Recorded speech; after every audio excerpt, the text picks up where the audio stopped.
Retired IPS అధికారి AB Venkateswararao రాజకీయాల్లోనికి వచ్చేశారు. ఈరోజు మీడియా సమావేశం ఏర్పాటు చేసి మరి ఆయన ఈ విషయాన్ని స్వయంగా ప్రకటించారు. అయితే ఇక్కడ విచిత్రం ఏంటంటే రాజకీయం అంటే అధికారము పదవిలో కాదు, సమాజానికి సేవ చేయడం అని ఏపీ వెంకటేశ్వరరావు తన ప్రసంగంలో చెప్పారు మీడియా సమావేశంలో.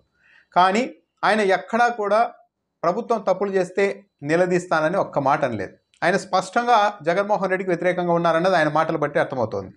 జగన్మోహన్ రెడ్డిని ఒక రాక్షసుడిగా ఆయన మీడియా సమావేశంలో నేరుగానే అభివర్ణించారు. జగన్మోహన్ రెడ్డి అనే ప్రమాదం మళ్ళీ ఈ రాష్ట్రానికి రాకుండా కాపాడుకునేందుకు తన వంతు ప్రయత్నం చేస్తాను అని కూడా చెప్పారు ఆయన. దాంతోపాటు విశాఖ ఎయిర్పోర్ట్లో జగన్మోహన్ రెడ్డి మీద కోడి కత్తితో దాడి చేసిన శ్రీనివాస్ ఇంటికి వెళ్ళారు. ఇదే రోజు అక్కడే ఆయన మీడియా సమావేశం ఏర్పాటు చేశారు. అక్కడికి వెళ్ళారు, ఆ ప్రాంతానికి వాళ్ళని పరామర్శించి వచ్చారు. వాళ్ళకు ధైర్యం చెప్పాను, వాళ్ళకు అలాంటి వాళ్ళకంతా జగన్మోహన్ రెడ్డి బాధితులకంతా తాను అండగా ఉంటానని కూడా ఆయన చెప్పారు. అయితే ఏబి వెంకటేశ్వరరావు కేవలం జగన్మోహన్ రెడ్డిని వ్యతిరేకించడానికి, జగన్మోహన్ రెడ్డిని దెబ్బ కొట్టడానికే రాజకీయాల్లోనికి వచ్చాననేది ఆయన మాటలు బట్టి స్పష్టంగా అర్థమవుతుంది. ఎవరైనా రాజకీయాల్లోనికి వస్తే ప్రభుత్వాలు తప్పు చేస్తే నిలదీస్తాం అని చెప్తారు. కానీ ఏబి వెంకటేశ్వరరావు ప్రస్తుతం కూటమి ప్రభుత్వం అధికారంలో ఉన్న, తెలుగుదేశం పార్టీ అధికారంలో ఉన్న, సహజంగానే ప్రభుత్వంలో ఉన్న వాళ్ళు, అధికారంలో ఉన్న వాళ్ళు ఎక్కువ తప్పులు చేస్తూ ఉంటారు. వాటిని నేను ప్రశ్నిస్తా, కట్టడి చేస్తానని ఎక్కడ అనడం లేదు. కేవలం జగన్మోహన్ రెడ్డి అనే వ్యక్తి మళ్ళీ రాకూడదు, ఆయన ఒక రాక్షసుడు అని చెప్తున్నారు. ఇక్కడ గమనించాల్సింది ఏంటంటే దేవుళ్ళు కూడా కొందరికి రాక్షసుల్లాగే కనిపిస్తారు, రాక్షసులకి దేవుళ్ళు దయ్యాల్లాగే కనిపిస్తూ ఉంటారు. ఎందుకంటే ఒక సిద్ధాంతం కావచ్చు, ఒకరి వైఖరి నచ్చినప్పుడు విపరీతంగా ద్వేషం పెంచుకున్నప్పుడు ఆటోమేటిక్గా అవతల వ్యక్తిలో మంచి లక్షణాలు కనిపించవు, ఓన్లీ చెడు లక్షణాలే కనిపిస్తాయి, రాక్షసుల్లాగే కనిపిస్తారు.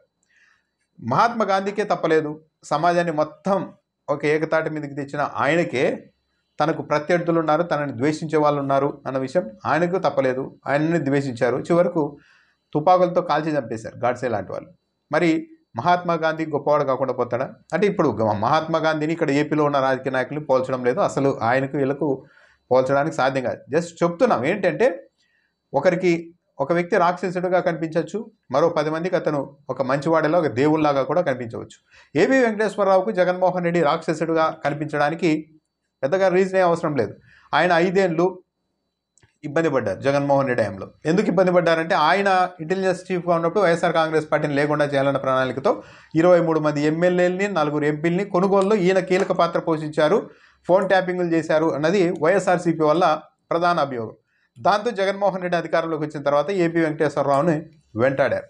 దీన్ని దృష్టిలో పెట్టుకునే ఆయన ఇప్పుడు జగన్మోహన్ రెడ్డి అనే వ్యక్తి మళ్ళీ రాకూడదు, ఆయన ఒక రాక్షసుడు అంటున్నారు. అంటే ఈయన దృష్టిలో జగన్మోహన్ రెడ్డి రాక్షసుడు కాబట్టి మీల ప్రపంచమంతా కూడా జగన్మోహన్ రెడ్డిని అదే విధంగా చూడండి, రాక్షసుడు లాగే అన్నది ఏబి వెంకటేశ్వరరావు పిలుపు.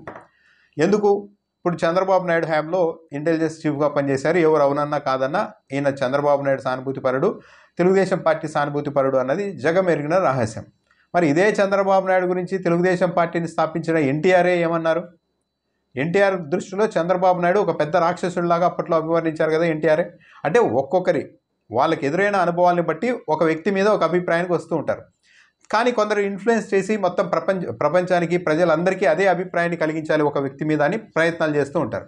ఇప్పుడు ఏబి వెంకటేశ్వరరావు ప్రయత్నం కూడా అదే. నాకు జగన్మోహన్ రెడ్డి రాక్షసుడు కాబట్టి మొత్తం ప్రజలంతా కూడా జగన్మోహన్ రెడ్డిని ఒక రాక్షసుడు లాగే చూడండి, చంద్రబాబు నాయుడిని పరోక్షంగా ఒక మంచి వ్యక్తిలా, దేవుళ్లాగా చూడండి అన్నది ఆయన ఉద్దేశంలో కనపడుతోంది. అయితే ఏబి వెంకటేశ్వరరావు నేరుగా తెలుగుదేశం పార్టీలోనికి ఎందుకు చేరలేదు? ఈ కూటమి ప్రభుత్వం వచ్చిన తర్వాత ఆయనకు చాలా పెద్ద పదవి ఇస్తారని కూడా ప్రచారం నడిచింది. అవన్నీ ఇవ్వలేదు, కానీ AP police housing corporation chairman పదవి ఇచ్చారు ఏబి వెంకటేశ్వరరావుకి. దాన్ని తీసుకున్నారా లేదా అన్నది ఇప్పటికీ కూడా ఎక్కడ క్లారిటీ లేదు. మరి తెలుగుదేశం పార్టీలో డైరెక్ట్ చేరవచ్చు కదా అంటే ఇది కూడా ఒక వ్యూహం. డైరెక్ట్గా తెలుగుదేశం పార్టీలోకి చేరి జగన్మోహన్ రెడ్డిని విమర్శిస్తే, జగన్మోహన్ రెడ్డి మీద ఆరోపణలు చేస్తే దానికి పెద్దగా శాంటిటీ ఉండదు, పెద్ద ప్రభావం చూపవు. దానికి తోడు ప్రభుత్వం మీదే, సెంట్రల్ మీదే, స్టేట్ మీదే కదా.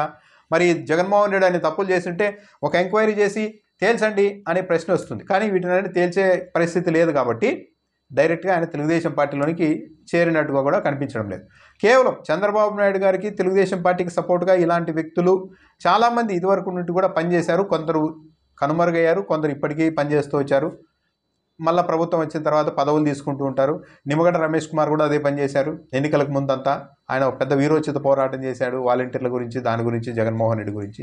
అట్లా ఏబి వెంకటేశ్వరరావు కూడా తాను బయట ఉండి మాట్లాడితే జగన్మోహన్ రెడ్డికి ఎక్కువ డ్యామేజు, నన్ను ఇబ్బంది పెట్టిన జగన్మోహన్ రెడ్డిని నేను ఇబ్బంది పెట్టాలి అన్న ఒక కసి కోపం కనిపిస్తోంది. కానీ దీంట్లో ఆయన నిజంగా ప్రజలకు ఏదో మంచి చేస్తారా అన్నది అయితే కనిపించడం లేదు. నిజంగా ప్రజలకు మంచి చేయాలనుకున్న వ్యక్తి అయితే ప్రభుత్వాలు తప్పు చేసినా కూడా మేము ప్రశ్నిస్తాం అని చెప్పాలి, కానీ అది చెప్పడం లేదు. దాంతోపాటు ఏబి వెంకటేశ్వరరావు ఎంత దూరం వెళ్ళిపోయారంటే ఎన్ఐఏ మీద కూడా ఆయన ఆరోపణలు చేస్తూ ఉన్నారు. విశాఖ ఎయిర్పోర్ట్ కేసును ఎన్ఐఏ విచారించింది.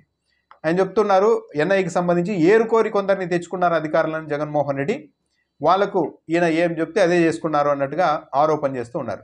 దీనిపైన ఎన్ఐఏ కూడా స్పందించాలి. ఒక దేశాల్లో అత్యుత్తమ సంస్థ మీద డైరెక్ట్ ఏరుకోరిది అంటే జగన్మోహన్ రెడ్డి కనుసన్నల్లో ఎన్ఐఏ పనిచేసిందని కూడా చెప్తున్నారు. అప్పుడు ఎన్డీఏ ప్రభుత్వం ఉంది, ఇప్పుడు ఎన్డీఏ ప్రభుత్వం ఉంది. మరి ఎన్డీఏ ప్రభుత్వం ఎన్ఐఏ ఇవంతా జగన్కి సరెండర్ అయ్యారా? అంటే ఇవన్నీ ఏం లేదు, జస్ట్ జగన్మోహన్ రెడ్డిని డ్యామేజ్ చేయాలి అన్న ఒక ప్రణాళికతో ఏబి వెంకటేశ్వరరావు తెరపైకి వచ్చినట్టుగా ఉంది. తాను చాలా మాట్లాడుతా అంటున్నారు. ఇంకా ఆయన మాట్లాడతారు, యువతల వైపు నుంచి కూడా గ్యారంటీగా మాట్లాడతారు. దానికి తోడు ఆయన విమర్శలను ఆహ్వానిస్తానని కూడా చెప్తున్నారు ఏబి వెంకటేశ్వరరావు. కాబట్టి చాలా విమర్శలు ఇటువైపు నుంచి కూడా వస్తాయి. అయితే ఓవరాల్గా ఏబి వెంకటేశ్వరరావుకి చెప్పాలంటే వైఎస్ఆర్ ప్రభుత్వం హయాంలో మంచి పోస్టింగులు లభించాయి. అప్పుడు కూడా ఈయన ఉండవల్లి అరుణ్ కుమార్ పోటీ చేసినప్పుడు అక్కడ రాజమండ్రిలో అక్కడ తెలుగుదేశం పార్టీకి అనుకూలంగా పనిచేస్తూ కాంగ్రెస్ అభ్యర్థులను ఇబ్బంది పెట్టారు, మొత్తం ర్యాలీ చేసిన వాళ్ళని కూడా అరెస్ట్ చేయించారు అని ఉండవల్లి అరుణ్ కుమార్ లాంటి వాళ్ళే అప్పట్లో పెద్ద ఎత్తున ఆరోపణలు చేశారు. ఇటీవల ఇంటర్వ్యూలో కూడా 2 సార్లు ఉండవల్లి అరుణ్ కుమార్ ఏబి వెంకటేశ్వరరావు గురించి చెప్పారు. అయినప్పటికీ కూడా వైఎస్ఆర్ హయాంలో ఆయనకు మంచి పోస్టింగ్లే లభించాయి. కానీ అంత ఇష్యూ అంతా ఎక్కడ వచ్చిందంటే 2014-19 మధ్య వచ్చింది. తెలుగుదేశం పార్టీ అధికారంలో ఉన్నప్పుడు ఇంటెలిజెన్స్ చీఫ్గా, అప్పటి వరకు ఇంటెలిజెన్స్ చీఫ్గా అనురాధ ఉంటే తెలంగాణలో ఓటుకు నోటు కేసు సమయంలో ఆమె సరిగా వ్యవహరించలేకపోయారు, పసిగట్టలేకపోయారు అన్న ఉద్దేశంతో ఆమెను తప్పించేసి ఏబి వెంకటేశ్వరరావుని తెచ్చుకున్నారు. ఈయన ఏబి వెంకటేశ్వరరావు వైసీపీ ఎమ్మెల్యేల ఫోన్లు ట్యాప్ చేయడం, ఎవరి ఆర్థిక పరిస్థితులు ఎలా ఉన్నాయి, ఎవరు వైఎస్ఆర్ కాంగ్రెస్ పార్టీలో అసంతృప్తిగా ఉన్నారు, ఇలాంటివన్నీ సేకరించి ఆ డేటాను మొత్తం చంద్రబాబు నాయుడుకి ఇచ్చి, దాంతోపాటు ఈ ఎమ్మెల్యేలకు సంబంధించి వ్యవహారాల్లో కొనుగోళ్లలో నేరుగా ఈయన పాత్ర ఉందని వైఎస్ఆర్ కాంగ్రెస్ పార్టీ చాలాసార్లు ఆరోపిస్తూ వచ్చింది. ఎందుకు అప్పట్లో బీజేపీ ఏపీ అధ్యక్షుడిగా ఉన్న, ప్రస్తుతం ఎమ్మెల్సీగా ఉన్న సోము వీర్రాజు కూడా ఏబి వెంకటేశ్వరరావు పైన ఫోన్ ట్యాపింగ్ ఆరోపణలు చేశారు. అంటే ఆయన అన్ని హద్దులు మీరి తెలుగుదేశం పార్టీకి అనుకూలంగా పనిచేశారు, వైఎస్ఆర్ కాంగ్రెస్ పార్టీని లేకుండా చేయాలని పనిచేశారన్న అభియోగాలు ఉన్నాయి. దాంతోనే వైఎస్ఆర్ కాంగ్రెస్ పార్టీ అధికారంలోకి వచ్చిన తర్వాత తప్పనిసరిగా ఏబి వెంకటేశ్వరరావుని టార్గెట్ చేశారు. చాలా గట్టిగానే చేశారు.